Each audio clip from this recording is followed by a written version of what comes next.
Hi, and welcome to part 3 of our series on chivalric romance. In this part, we're going to talk about the connection between chivalry and courtly love. In other words, why is it that riding around on a horse and being rich and carrying a sword, why should that necessarily make you good with the ladies? You know what I'm saying? So that's what we're going to talk about right now. What is courtly love? The medievalist C. Stephen Jaeger calls this the cult of ennobling love. It's more commonly known as courtly love, which is a translation of a term amour courtois, invented by a medievalist in the 19th century. In the Middle Ages, they might have called it fin amours, an old Provençal word meaning a refined love, a love suitable to the nobility. Now, the cult of courtly love begins in the Anglo-Norman world. As I told you, the Normans invade England in 1066, and they take it over, and some of the effects of this is that French is spoken by the ruling class of England, Latin by the clergy, English mostly stops being used for literature, and this means that England and its culture becomes a sort of transnational society where the early kings of Norman kings of England, from 1066 through 1216, held large portions of France as well as England, bringing these cultures into contact with each other. Now, French remained the language of the ruling class of England well into the 14th century, and it's only in the second half of the 14th century that English starts to become an elite language. And part of the reason for this is that the Hundred Years' War begins in 1337, which is between France and England, and the familial connections and cultural connections between England and France have decayed so much by this time that even the English aristocracy no longer identifies with a French identity or a French-speaking identity. By that point, all of them, if you're upper class, you probably learn French, but you learn it as a second language. The effects of course, these several centuries of French and English being side by side is that English vocabulary has a lot of French in it, and a lot more Romance vocabulary than other Germanic languages do. Alright, back to the 12th century. Some of the important authors in this period were Marie de France, who wrote in French, but at the court of Henry II in England. Chrétien de Troyes wrote in France, in the Duchy of Aquitaine, for the daughter of the Countess of Champagne, who was the daughter of Ellen of Aquitaine. Geoffrey of Monmouth, who was the inventor, as far as we can tell, of the Arthurian mythos, wrote in Latin, and his work, The History of the Kings of Britain, was translated into French poetry by Wace, and then translated into English poetry by Layamon. It was Wace who introduced into the Arthurian stories the theme of the Round Table. And then there's also Thomas of Britain, an Anglo-Norman author you'll find in your Norton anthology, who wrote an early version of the story of Tristan and Isolde. It's out of this world that courtly love comes, this 12th century, specifically culture, and particularly the court of where Chrétien de Troyes wrote. Another person who wrote at this court of the Countess of Marie de Champagne was Andreas Capellanus, which is Latin for Andrew the Chaplain. He wrote a book called De Arte Honeste Amandi, The Art of Courtly Love. Love is an inborn suffering, he writes. It is this refining pain. It's not pleasure necessarily. It is lack. It is absence. It is distance. And love is something that is such an intense and powerful feeling in this ethos of courtly love that it can have a transformational effect on a man and make him turn into a better person, purify him of his sins and his weaknesses and his vain desires. Now I'm going to level with you. As human cultural constructs go, courtly love is frankly bizarre. It celebrates unfulfilled erotic longing and or adultery. It conceives of love as suffering. It conceives of love as this very sort of elaborate game. The Art of Courtly Love by Andreas Capellanus, some believe, such as C.S. Lewis, that it was written as a parody or a satire of the way that love is represented in chivalric romances in the Middle Ages. one of the stipulations of the art of courtly love is that it's impossible for there to be love between a man and a woman who are married to each other. And, some people said that this makes sense in a time and place when marriages, especially in the upper class, are frequently dynastic. They're frequently matters of property exchange, where a woman is a bride price, or it's like that meme on the internet, treat me like a princess, okay, I'm going to marry you to a Polish duke. Anyway, the Andreas Capellanus was written by a cleric who was working at the court of a very powerful and prominent woman, though, and it's interesting that the perspective to the attention to the perspectives of women and the interests of women that is produced by texts that feature courtly love. One of the sort of operating principles of courtly love, or the situation that animates or motivates so many chivalric romances, is the idea of a lower-ranked man attempting to win the love of a higher-ranked woman. And there's a series of dialogues in the art of courtly love that sort of interrogate how this happens by showing attempted I don't want to say pickups, it's a little vulgar, but attempts by a man to convince a woman to love him. And in the third dialogue, we get a man who is trying to convince an upper-class woman, a man of common birth, to convince an upper-class woman to be his lover. And he says, if for his manners and integrity a commoner is worthy of being ennobled by a prince, I do not see why he should not be worthy of a noble woman's love. For if moral integrity alone makes a man worthy of being noble, and only nobility is considered worthy of the love of a noble woman, then it follows that only moral integrity is worthy to be crowned with the love of a noble lady. Now, I'll post a link to this, and I encourage you to look it up, because what the woman's response to this is pretty funny. And suffice it to say, she does not say, yes, I find your arguments convincing. A lot of other bizarre situations are asked in this text.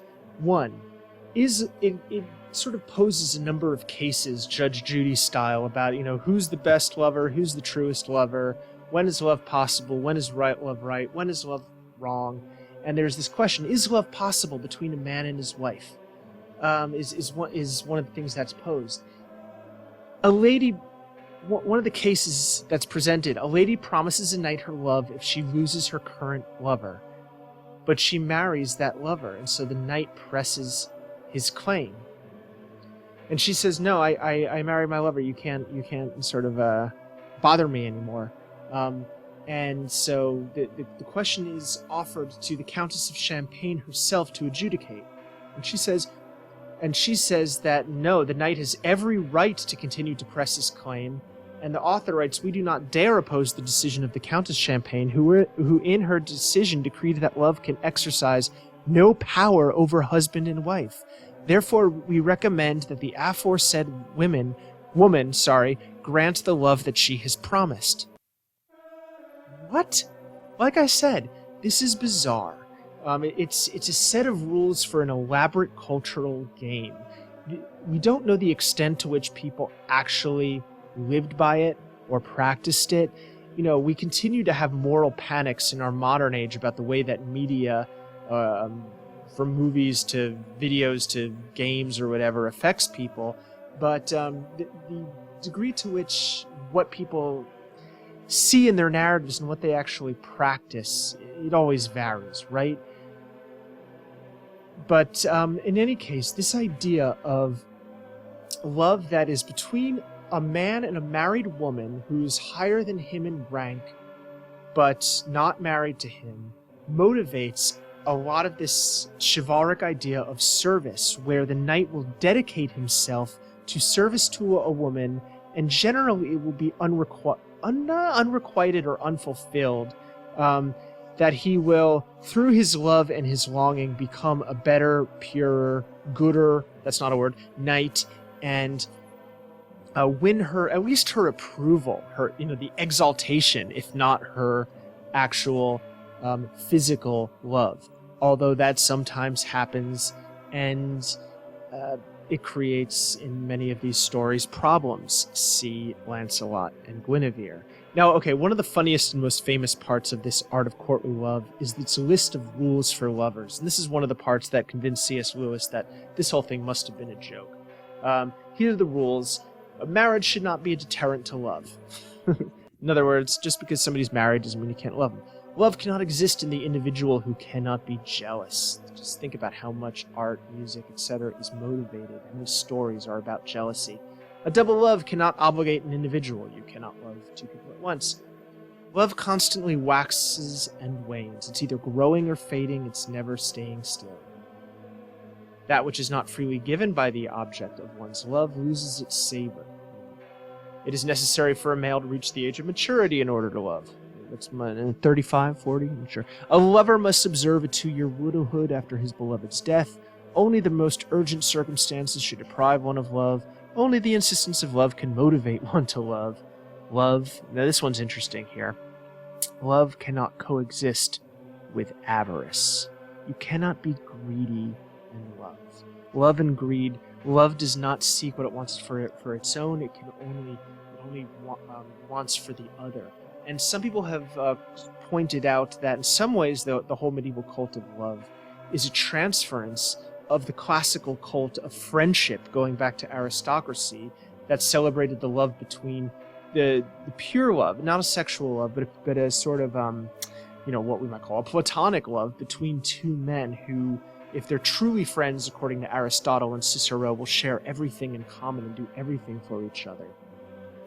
Let's see. A lover should not love anyone who would be an embarrassing marriage choice. That actually relates to the response of that lady to the man questioning her above. True love excludes all from its embrace but the beloved. It is exclusive. Public revelation of love is deadly to love in most instances. Now this one's interesting. Love is this intense thing that commands you completely and makes you lose sleep and is absolute, but you can't tell anyone. You have to keep it secret. You can't, when you're at court, you can't tell other people about your love. The value of love is commensurate with its difficulty of attainment. The higher the rank of the woman, the more intense the love. Dante, in the Divine Comedy, takes this to an extreme by, making Beatrice not only dead, but one of the top angels in heaven. She's been promoted. So, how difficult is that to attain? Let's see. Palpitations of the heart. Caused by the presence or sight of one's beloved. Oh, if you fall in love with someone new, then the old one's just done. Good character is the one real requirement for worthiness of love. When love grows faint, its demise is usually certain. There's no comebacks. Once it starts going down, it very rarely does it come back. Apprehension is the constant companion of true love. Like we said, it's an inborn suffering. It's jealousy, suspicion. Sounds fun, doesn't it? This is not a handbook for a good relationship. Eating and sleeping diminish greatly when one is aggravated by love. Every lover's deed is performed with the thought of his beloved in mind. This is a handbook to jealousy, obsession, secrecy, all kinds of pathological behaviors. And it's for this reason that C.S. Lewis thought that he was compiling this list as a joke, and this isn't something that people actually lived by. And yet it does describe a set of behaviors that we find in medieval narratives. Interestingly, we don't tend to find them in stories about Gawain.